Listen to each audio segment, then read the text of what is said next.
नाही, आज राजश्री शाहू महाराजांच्या जन्मस्थळा ठिकाणी हो हो तुमच्या ताब्यात आहे मी.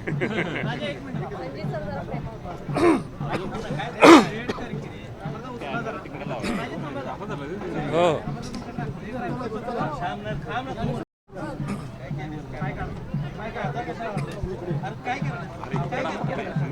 इकडे ना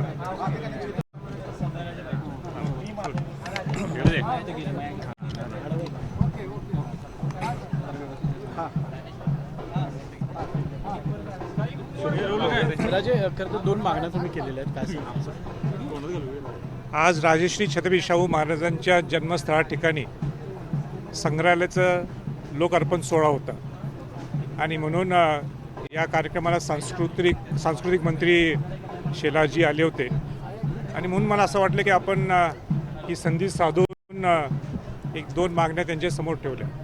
एक प्रामुख्याने रायगड किल्ल्याचं संवर्धन जतन हा एक 7-8 वर्षात प्रामुख्याने चालू आहे, पण पुरातत्व खात्याच्या माध्यमातून अनेक वर्षापासून चालू आणि तिथं बऱ्याच शिवाजी महाराजांच्या संबंधित असणाऱ्या सर्व सैनिकांच्या असतील किंवा अनेक गोष्टीच्या सगळे जे काय वास्तू सापडलेले आहेत हे दुर्दैवाने हे लोकांच्या पुढे अजूनही आपण ते दाखवू शकलो नाही आहेत आणि ते सगळे संभाजीनगरमध्ये केंद्रीय पुरातत्व खात्याच्या ट्रंकामध्ये बंद आहेत.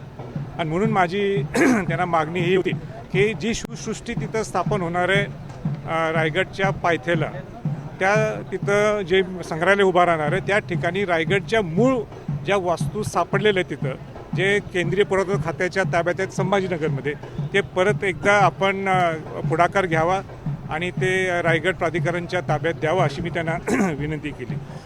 दुसरी मागणी मी त्यांना ही केली की ती जी अवघड मागणी आहे पण त्यांचं एक करिश्मा पाहून मला असं वाटलं की आपण बोलावं की जसं त्यांनी नागपूरकर भोसलेंची तलवार आणली, अनेक गोष्टी युनेस्को वर्ल्ड हेरिटेज साईटमध्ये 12 किल्ले नामांकित होण्यासाठी त्यांचा तो प्रयत्न होता आणि म्हणून मला असं वाटलं की आपण आणि एक मागणी करू की जेणेकरून ती आली तर ते म्हणजे सगळ्या एक महाराष्ट्राची ती अस्मिता, देशाची अस्मिता, जगाची अस्मिता आहे ती म्हणजे शिवाजी महाराजांची जी जगदंबा तलवार ती लंडनमध्ये आहे. मी सुद्धा प्रयत्न केला ते बघायला, आम्ही सुद्धा एका ठिकाणी ती पाहिली होती पण ते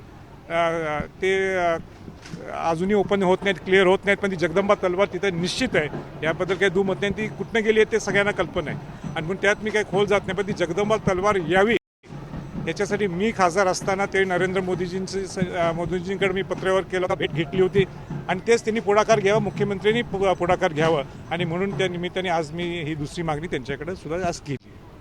राजीव वाघनगर सुद्धा आलेले आहेत महाराष्ट्रामध्ये, त्याचं प्रदर्शन सुरू आहे, मात्र ज्या पद्धतीनं त्याचं ब्रँडिंग व्हायला पाहिजे होतं त्या पद्धतीनं होताना दिसते का? तुमचं काय?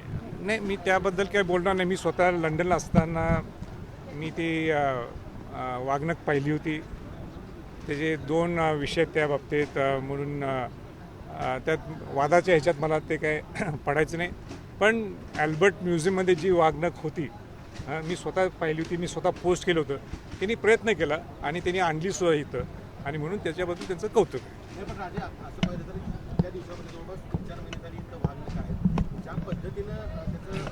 प्रशासनाच्या वतीने लोकजागृती झालेली दिसत नाही. त्याला कारण आहे मला असं वाटते की कारण का अनेक लोकांचं मत वेगळं आहे, अनेक लोकांचं मत त्याच्या ऑथेंटिसिटी बाबतीत आहे.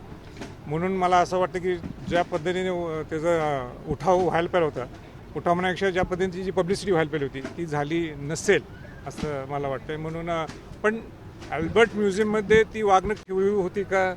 होती. मी स्वतः पाहिलेली जाऊन आणि तिथं मी माझ्या हे पोस्टवर केली आणि म्हणून त्याच्यात आणि त्या खोल त्याच्यात वादातल्या आणि कुठं विषय करण्यापेक्षा ते जे प्रयत्न करायला आशिष शेलार त्यांचं मनापासून कौतुक. म्हणजे बुलढाणामधल्या चिखला गावामध्ये शिवरायांचा पुतळा हटवू नये असं मागणी करण्यासाठी गेलेल्या महिलेला मारण्यात आले, बेदम मारण्यात आले. नाही, मला कल्पना नाही आहे. मी आजच सकाळी इथं आलो आहे कल्पनाने, पण जसं जर झालं असं तर चुकीचं आहे.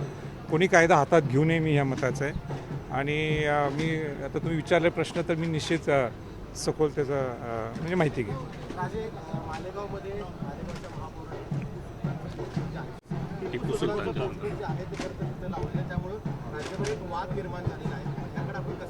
मी एका शब्दात मी शिवजयंतीच्या दिवशी सांगितलं की शिवाजी महाराजांची तुलना कुठंही जगात कोणीही करू शकत नाही.